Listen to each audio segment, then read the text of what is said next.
Boa tarde, estou aqui com o Bruno Takeshi, aluno da Escola Paulista de Medicina.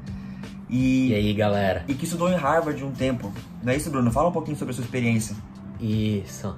Bom, galera, tudo bem? Meu nome é Bruno, sou aluno do 5º ano de Medicina da Escola Paulista de Medicina. Como o Zé falou, fiquei um tempo na Harvard ano passado, mais especificamente no Brigham, que é um dos hospitais que eles têm. Fiquei fazendo pesquisa na área de transplante de rim, que é uma área que eles são pioneiros, assim, para vocês terem ideia. A primeira cirurgia de transplante de rim foi feita lá. E foi um ano muito bom, um ano com medicina, porém não medicina ao mesmo tempo. E eu espero poder contar um pouquinho aí pra vocês o que eu vivi, os perrengues que eu passei. Comentei já com o Zé, assim, que eu gosto bastante de falar dos perrengues também, porque não é algo que você encontra por aí. E como falar assim, Harvard é o melhor lugar do mundo. Não vai agregar muita coisa, né? Todo mundo já sabe isso. Então... Você espera que é um lugar muito bom, né? Você espera que é um lugar que você tem acesso a muita informação, tem muita pessoa inteligente lá, pessoas interessantes, o network deve ser muito forte. Sim. Mas você ficou quanto tempo lá? Cara, eu fiquei um ano. Fiquei o ano de 2019 inteiro. Você ficou o ano inteiro, cara? Isso. 11 meses e pouquinho. Saudade bateu um pouco antes, eu voltei um tempinho antes pra cá. Pô, mas que bacana, cara. E pra você, falar um pouco mais sobre isso. Valeu a pena você trancar o curso um tempo e ficar lá? Cara, isso é uma das coisas que todo mundo que foi pensa, sabe? Porque, pô, eu tava no 4º ano, tava acabando e ia entrar no internato e tudo. E pensando, né? Já tô com meu grupo aqui, já sei mais ou menos como que vai ser. E aí surgiu a oportunidade. E aí passa pela cabeça, pô, vou largar minha turma, mas eu já tô com eles há 4 anos. Pra eu voltar, eu não conheço tanta gente do outro ano, como que vai ser, eu não vou me formar com os meus amigos. Isso foi uma coisa que realmente pesa, e eu acho que é absolutamente normal pra todo mundo. Tanto que eu pedi, assim, pro meu orientador da Harvard umas semanas pra eu poder pensar um pouquinho sobre. E eu cheguei à seguinte conclusão: em alguma hora, todo mundo vai, tipo, percorrer seus próprios caminhos, sabe? Então eu sabia assim, depois do 6º ano, cada um vai fazer uma residência diferente. Eu falei assim, e aí vai todo mundo para um caminho diferente. Eu falei, então eu só tô antecipando um pouquinho. Óbvio, eu tô perdendo, assim, meu grupo era um grupo muito inteligente. E eu sabia que eu poderia perder, assim, a qualidade do grupo, das discussões e tudo mais. Mas do outro lado, eu tinha uma oportunidade única na minha vida. Mas do outro lado, então, você ficou um ano em Harvard, né, cara? Pro outro lado, você ficou... Exato. Então, tinha bastante coisa, assim, né? É um negócio que, assim, não sei se todo mundo, mas muita gente não abriria a mão de se formar com a sua turma ou de estar com a sua turma pra realmente tocar, né, cara? Você meio que adiantou, você, mano, já que todo mundo vai tocar a sua vida, eu vou começar a tocar a minha vida agora. E eu vou abrir mão de estar com a minha turma, cara. Eu achei legal. Eu não sabia, pensei que era alguns meses. Pô, mas 1 ano, cara. Não, cara, não abre mão e isso é uma coisa que todo mundo me pergunta, especialmente, assim, dos primeiros anos. Porque tá entrando na faculdade, tá aquele negócio com todos os amigos. Mas uma coisa, eu lembro até hoje que uma das meninas do meu grupo chegou e falou assim: Bru, pode ir tranquilo, sabe? Seus amigos sempre vão estar aqui. Não é porque você vai ficar 1 ano fora, porque a gente não vai estar estudando junto, que a gente vai deixar de ser seu amigo. Esse foi um dos momentos que eu tive, tipo, um estalo e falei, pô... Foi a frase, né? Foi assim, cara, não vou perder. Exato, foi mais fácil. A vida ficou um pouquinho mais fácil depois disso. E deixa eu perguntar, todo mundo sabe que, assim, o Bruno antes de Harvard é um e o Bruno depois de Harvard é outro. Mas, assim, o que mais te marcou e que te mudou hoje e como que isso aconteceu? Qual que foi o processo de rompimento do antigo Bruno pro novo Bruno? Cara, o novo Bruno, eu brinco, ele tem muito mais estabilidade emocional, sabe? Eu me descobri muito mais. Por um motivo, eu sou de São Paulo mesmo, faço faculdade em São Paulo, moro com os meus pais. Então, eu nunca não tive aquela ruptura, assim, de sair para outro lugar estudar, passar aquelas dificuldades, de ter algum problema e sua família não tá ali. Eu nunca tive isso. De ficar só em você, né? De uma hora para outra, eu fui parar num lugar a 13 mil quilômetros de distância daqui e tive que passar por tudo isso. E, ao mesmo tempo, eu tava mexendo com pesquisa que não era o que eu estava habituado a fazer todos os dias. Sim. E em uma língua diferente também, sem meus amigos, sem minha família. Ou seja, completamente então, fora da zona de desafio. conforto, né, cara? Completamente. Completamente, exato. E, cara, foi uma coisa que eu levei muito pra mim, que assim, você só cresce... os maiores crescimentos da sua vida, eles vêm quando você tá passando por alguma dificuldade. Eu abracei muito essa ideia, eu sempre tinha muito isso comigo. E foi o que me fez, sabe? Então, cada coisa é assim, um pouquinho mais difícil, sabe? Ela contribuía para que eu fosse amadurecendo e chegasse na pessoa que eu sou hoje, sabe? Sim. Tanto que eu falo que, óbvio, tive ganhos profissionais, publiquei artigo e tudo mais, lógico. legal. Isso aí eu acho que é o mínimo. Mas, pô, eu tive ganho pessoal, assim, eu falo que eu evoluí, assim, 5 anos em menos de 1 ano. Então, foi algo extremamente importante pra mim, que com certeza marcou pro resto da vida. E além dessa inteligência emocional, o que mais que você ganhou com isso?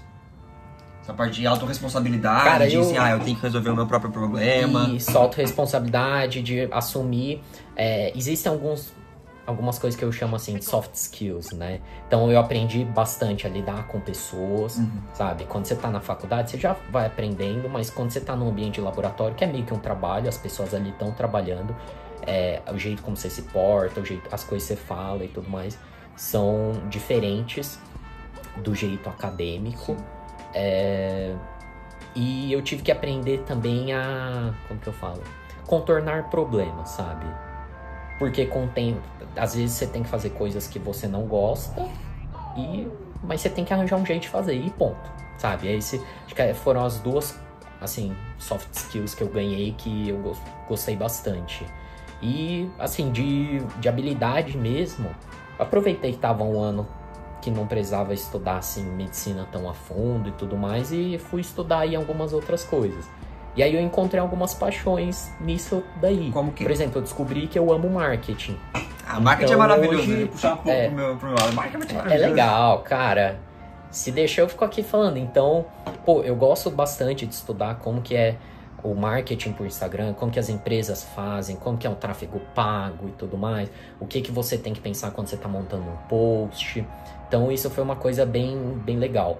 E, assim, de skill mesmo, mais voltado para o campo da medicina, eu pude entrar muito mais em contato com pesquisa, né? Isso me ajudou bastante, me deu um conhecimento legal. Aprendi um pouquinho mais de imuno, porque eu considero que minha base de imuno era um pouco mais fraca.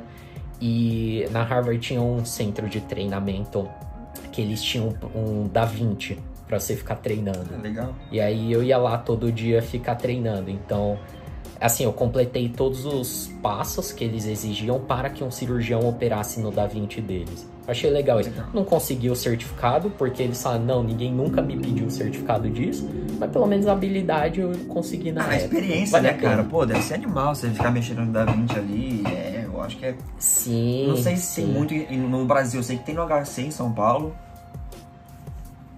E no AC Camargo tem em São Paulo também.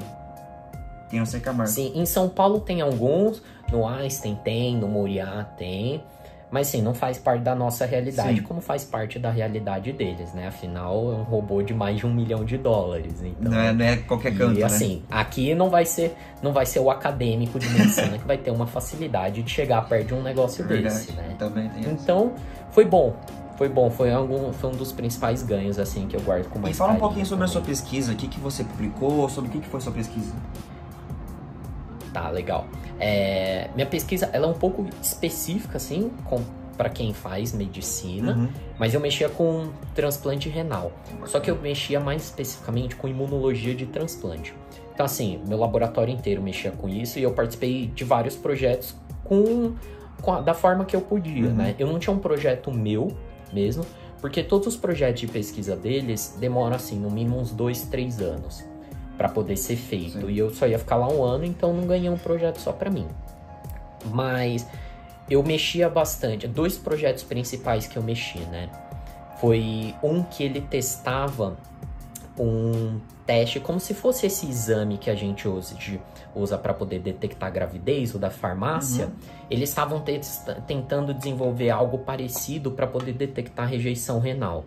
Muita gente não sabe disso, o dia que eu descobri foi algo assim surpreendente. Mas, por exemplo, o exame de creatinina, que é uma coisa que a gente pede sempre, ele só vai dar alterado para o paciente com transplante renal depois que 50% do rim já está, assim, comprometido. Então, a pergunta que eles falavam é, pô, a gente vai esperar o rim ficar 50% comprometido para aí começar a fazer uma coisa? E aí, do outro lado, você tinha biópsia. Só que ninguém quer uma agulha enfiada no seu rim. Então, não é legal. Então, os caras estavam tentando desenvolver isso, eu pude participar. Participamos até de um prêmio sobre isso, mais que depois posso contar um pouquinho mais. Mexia também com alguns componentes, algumas vias de imunologia, né? Com umas células que não convém eu falar o nome, porque é umas coisas bem específicas. E eu também pude entrar em contato, que é um dos papers que eu ajudei a publicar, que era com um paciente transplantado de face. Sim, isso é um negócio assim que não tem no Brasil. Existem acho que uns 60 casos no mundo. Só que o hospital que eu tava, ele era referência no mundo. E eu tive a oportunidade de conhecer e de conviver um pouquinho com o cirurgião que mais entende disso no mundo, que é o Dr. Paul Mahaca. Pô, que bacana, cara. E aí, assim, eu ajudei numas pesquisas que eles estavam tentando... Meu laboratório via bastante também, assim, substâncias que eu poderia analisar no sangue ou na urina e que poderiam me dizer alguma coisa.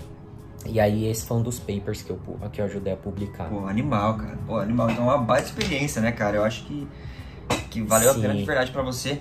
E aqui, um pouco antes de começar a gravação, a gente tava conversando um pouco também sobre os perrengues que você passou lá, né? As pessoas que teve que lidar lá, o tipo de pessoas que teve que lidar lá. Fala um pouquinho sobre isso pra gente. Exato. Cara, a gente tava conversando, né? Até mostrei, ó, esse caderninho aqui. É um dos maiores perrengues que eu passei. Tinha um mês que eu tinha chegado. E assim, alguns representantes do meu laboratório chegaram, me chamaram e falaram assim, a gente precisa conversar. E eles pegaram e me entregaram um caderno. E falaram assim, a partir de agora, tudo que a gente falar, você vai anotar. Por que disso? Porque eu gostava de confiar na minha mente. Mas com o tempo eu fui vendo que a minha mente ela não é tão boa assim para guardar todos os detalhes. Então eu aprendi que tudo que eles falassem eu ia escrever, sabe? Tudo que eu fazia eu tinha que escrever, tinha que deixar registrado e tudo mais. E na época eu tava até comentando, né? Que eu sou da emoção, gosto de falar, gosto de me expressar. Porque, óbvio, fiquei puto, né? Pô, como assim? Alguém tá me dando um caderno falando que eu tenho que tipo assim, você não é bom o suficiente, né? Você não é bom o suficiente, você precisa disso aqui. Exato, você não é bom o suficiente pra escrever, sabe? Então, essa foi uma das coisas. E lidar, assim, com pessoas que às vezes fazem comentários que te machucam. Você não pode responder. Estavam acima de você ou estavam no mesmo nível que você que estavam trabalhando? Que estavam acima de mim, sabe? Por exemplo, eu até comentei que um dos comentários mais assim, que eu fiquei chateado que eu ouvi, foi que eu tava lá só pra tirar foto no Instagram. Cara, e desculpa, eu não larguei. E aí, aquele dia que eu ouvi isso eu remoí durante muito tempo, que eu falo assim, pô, eu não tô largando tudo, não tô saindo da minha casa, do meu país, largando minha família, meus amigos, sabe? Gastando dinheiro pra estar aqui, pra ouvir que é pra eu tirar foto no Instagram, sabe? Isso foi uma das coisas que mais E até uma forma de menosprezar também, né, cara? Porque assim, é brasileiro, tá aqui pra postar, que tá aqui pra ser... Exato, assim, exato. Não vai trazer valor nenhum pra gente, é chato. É chato, exato, é chato. E cara, a gente...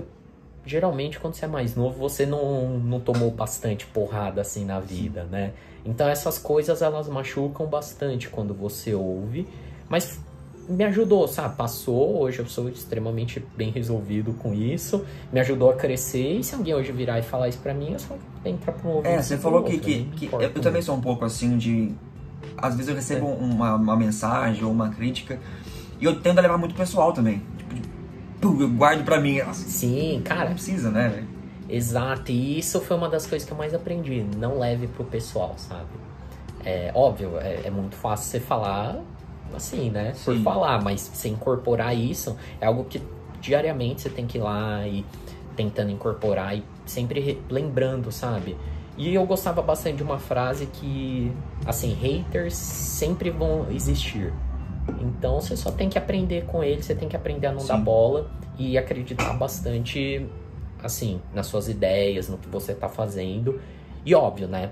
Você também, assim, você acredita bastante, mas saiba ouvir também, né? Porque às vezes você tá fazendo alguma coisa de errado. Acho que o importante também não é... Então é uma chance não é nem de só aprender. não levar essa crítica ou esse comentário pro lado pessoal, mas saber dissecar ela, né? Eu acho que essa é a ideia, porque Sim, não é dissecar. descartar a crítica, assim, não vou ouvir essa pessoa. Eu acho que é o dissecar ela, assim, tá, o que eu posso aprender com isso? O que eu posso ganhar com isso? Eu acredito que seja esse o recado. Exato. E geralmente as pessoas fazem críticas.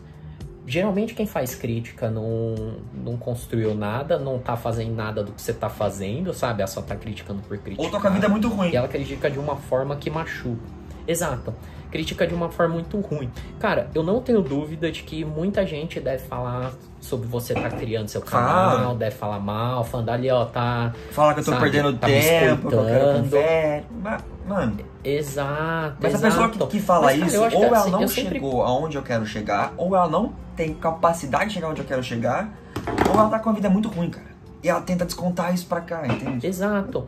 E outra, eu acho muito fácil você virar e falar, mas, pô, cadê? Tem um alculhão de pegar, colocar, sabe, pegar seu tempo à noite, editar vídeo, gravar vídeo, sabe? Colocar a cara a tapa. Eu acho que isso é uma coisa que as pessoas têm que aprender bastante também, sabe? Óbvio, todo mundo critica, todo mundo erra. Mas, sabe, sempre olha e fala assim, pô, o que eu ganho, sabe? De criticar e de menosprezar o trabalho daquela pessoa. Pelo contrário, acho que o legal não custa nada, sabe? Você tentar incentivar o sonho. Também acho. E, assim, mas não foi isso com todas as pessoas lá de Harvard, né, cara? Como é que era o ambiente lá? Como é que era a atmosfera naquele lugar? Não, o ambiente... Cara, o ambiente... Assim, o meu ambiente foi facilitado porque eu convivia com muito brasileiro. E, assim, brasileiro é brasileiro em qualquer lugar do mundo. Isso ajuda bastante.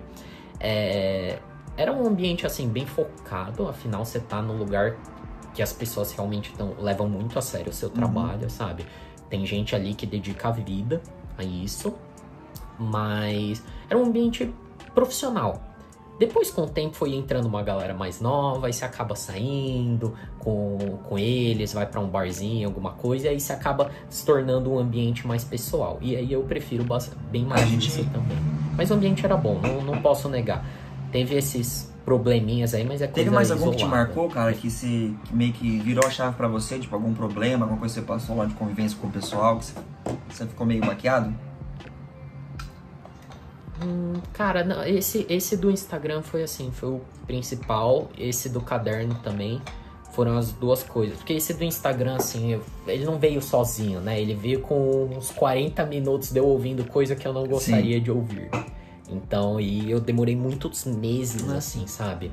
Pra poder absorver isso. Mas eu considero que isso foi essencial para que no final eu estivesse produzindo tanto, eu tivesse tão bem, estivesse entendendo todas as coisas e tudo mais. Foi aquele momento, sabe? Que eu brinquei, a água bateu na bunda e aí eu tinha que me virar. E então comecei a correr atrás, muito mais atrás. Comecei a olhar e falar, pô, onde que eu tô errando? Vou agir nisso, vou agir naquilo.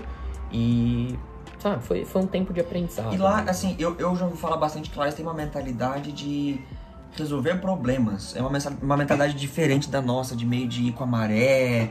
Eles têm uma mentalidade diferente. Você pode me falar um pouco sobre isso? Sobre como a forma deles pensarem, tanto o caso clínico quanto a medicina? Eles têm bastante isso, sabe? De resolver problemas. Assim, no dia a dia, pelo que eu convivi, eu não frequentava tanto o hospital quanto, por exemplo, frequento hoje. Mas do que eu via, era bastante similar ao do Brasil. Óbvio, né? Eles são menos pessoais, eles têm mais tecnologia e tudo mais. Tem essas pequenas diferenças. Mas no campo da pesquisa, como eles têm muita verba também, eles têm muito incentivo. Harvard, né, cara? E tem... Exato. Cara, eles ganham, assim, bilhões de dólares por ano para poder pesquisar. Então, as pesquisas deles são aquelas pesquisas, assim, para transformar o mundo. Então, acho que até vale a pena que o hospital que eu participava, ele promove uma campanha, um concurso para eleger a melhor pesquisa do hospital. E a pesquisa do meu laboratório acabou indo, né, para final, para concorrer com mais dois. O prêmio era $100.000 na época de financiamento. E assim, a pesquisa era esse de tentar detectar rejeição pela urina. O outro era uma vacina universal para gripe. E o outro era reconstituir tecido cerebral em criança que teve Só câncer. coisa, né? Só coisa... Então, assim, são umas coisas que você olha e fala, nossa, não é algo que a gente costuma ver diariamente, né? Mas, óbvio, eles têm essa facilidade de, quero isso. Pum, surge, sabe? Então, é um outro E tem mais um mundo, assunto legal assim. que você falou, Então, desculpa interromper, tem mais um assunto legal que você falou aqui, Mas, que você falou assim, eu convivia muito com brasileiro. E você falou também um pouco antes dessa, que a gente fica assim menosprezando, a gente como brasileiro fica assim menosprezando. Cara, me fala um pouco sobre como é que você viu os brasileiros lá, porque assim, será que a gente tá tão abaixo deles assim? Será que a gente é tão inferior aos caras? cara, nível intelectual não acho, eu até comentei com você. A gente se menospreza bastante, porque existem lugares aqui no Brasil que basicamente os caras vivem uma medicina de guerra, sabe? Eles não têm condições, eles têm que se virar com as coisas que eles têm. E não é a situação da maioria dos lugares lá, principalmente da Harvard. E tanto que eu ouvi inclusive ele era brasileiro, sabe? Morava há muitos anos lá, era chefe. E ele falar que o 6º ano daqui é muito melhor do que o cara do último ano de medicina lá. Sabe, que a gente sabe fazer mais coisa. A gente já é médico no 6º ano. E lá, não. Lá os caras sabem fazer provas. Por causa dos steps, as provas que tem que prestar, então, né? É aquela medicina de teste, medicina de livro, tem que ler livro. Exato. Então, cara, quem gosta disso, eu prefiro aprender na prática mesmo. Então, naquele momento eu peguei isso aqui e falei, caramba, eu tô no melhor lugar do mundo, ouvindo de um dos maiores caras do mundo. Que é brasileiro, né? Também. Eu falei assim, que a gente é até melhor que eles. Eu falei, caramba, então acho que é bom. Eu tava conversando com um amigo isso, meu, né? tem 2 semanas, ele tá na República Tcheca. E ele falou, cara, ser brasileiro, Legal. Pra ele é muito bom, cara. Porque ele conseguiu fazer um network lá gigantesco que, tipo, europeu não consegue. Porque o europeu é travado, é aquele assim, não vou falar, Exato. não vou fazer brincadeira, não sei o que. Ele conseguiu com o chefe dele, sabe? Muito fácil, ele falou. Exato. Cara, isso tem muito. Isso, assim, brasileiro é o povo mais amado nesse mundo. Você fala que você é brasileiro, você já tá, assim, um pouco na frente das pessoas. Porque a gente tem uma cultura de ser, assim, mais pessoal, a gente gosta de ser mais próximo, a gente brinca, a gente bebe, faz churrasco. Então as pessoas sempre perguntam assim, pô, como que é o Brasil? A gente mostra, assim, foto de paisagem natural, eles acham as coisas mais lindas do mundo. E realmente aqui a gente tem muita paisagem bonita, sabe? Então, ser brasileiro ajuda muito no networking. E fora assim, que você solta que você é brasileiro, puf. Cara, e é tem muito fácil, assim, também, você né, falar cara? de... tem muito assunto, cara, tem muito assunto mesmo, sabe? E você pode falar desde futebol até política, economia, qualquer coisa você pode falar que as pessoas sabem um pouquinho sobre. Então isso é bem legal, de ajuda pensar bastante. que a gente não tá abaixo em tudo, né, cara? Que a gente tem algumas vantagens. Exato, isso. E, cara, uma coisa que eu sempre me orgulhei, que pouca gente sabe no país, mas o maior hospital de transplante de rins do mundo fica aqui no Brasil, é o Hospital do Rim, que é ligado à minha faculdade. Eles fazem, assim, 1000 transplantes por ano. E o dia que eu cheguei lá, óbvio, né, são tipos de transplante diferentes, mas a Harvard faz 300 transplantes de rim por ano. E aí do outro lado você olha a gente fazendo 1000, você fala, caramba, A gente ajuda é mais melhor gente que eles nisso. Nessa parte. Exato, então isso era algo que eu carregava com bastante orgulho, sabe? A gente vive em época que a gente tem muito problema socioeconômico, político e tudo mais, então ter essas coisas boas, sabe, dá aquele carinho na alma. Tá, então assim, a gente começou falando um pouco sobre aquele medo que você tinha de, pô, vou perder um ano, você passou o medo, passou assim, cara, não pensou, agiu. O que você aprendeu lá, a parte de, pô, tanto de autorresponsabilidade, como a parte também de resiliência, às vezes, de, pô, de aguentar alguém, aguentar certo desaforo e, cara, dar continuidade, estar num país que você não conhece quase ninguém, que não é a sua casa, não é a sua família, então tá fora da zona de conforto também. Assim, hoje, o que você aplica hoje, assim, cara, no meu dia a dia, se eu não tivesse passado por lá, não precisa nem ser Harvard, passado por morar sozinho, passado por um intercâmbio, eu não faria isso e não daria certo nessa parte. Cara, pra mim, conseguir, óbvio que agora a gente tá em pandemia, mas levar o internato, pra mim, eu considero que o Bruno, se ele não tivesse ido para Harvard, se não tivesse mais precisamente ficado um ano fora, eu não conseguiria levar o internato da forma como eu levo, sabe? Eu acho que amadureci bastante, isso me ajudou bastante a poder atender melhor, a estudar as coisas com mais calma, a não surtar tanto com a quantidade de matéria, quantidade de coisa e responsabilidade que você tem. Então isso me ajudou bastante, é o que eu mais aplico no dia a dia, sabe?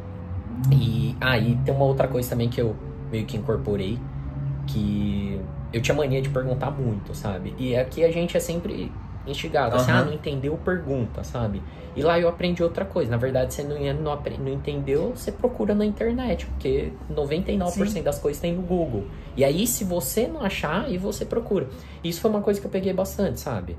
Hoje em dia eu não tô entendendo alguma coisa, principalmente agora que eu tô em EAD, é muito mais fácil eu só jogar no Google e eu falo, é muito isso. mais rápido também, então, né, cara? Às vezes pode aprofundar um pouquinho mais. Sim. A gente... Sim, são as duas coisas assim que eu mais aplico no legal, dia a legal. dia. E assim, combinei com você antes de começar o vídeo, que eu falei que assim, eu não vou perguntar como você fez pra ir, porque eu quero que o povo vá perguntar pra você. Não vou ficar dando tudo na mão, na mão das pessoas, não. A pessoa tem que parar de ser preguiçoso. Então, pra finalizar esse podcast aqui, esse episódio, cara, deixa uma mensagem pro pessoal que tá pensando em ir pra fora fazer um estágio. Qual que é a sua recomendação? Qual que é o seu recado pra eles?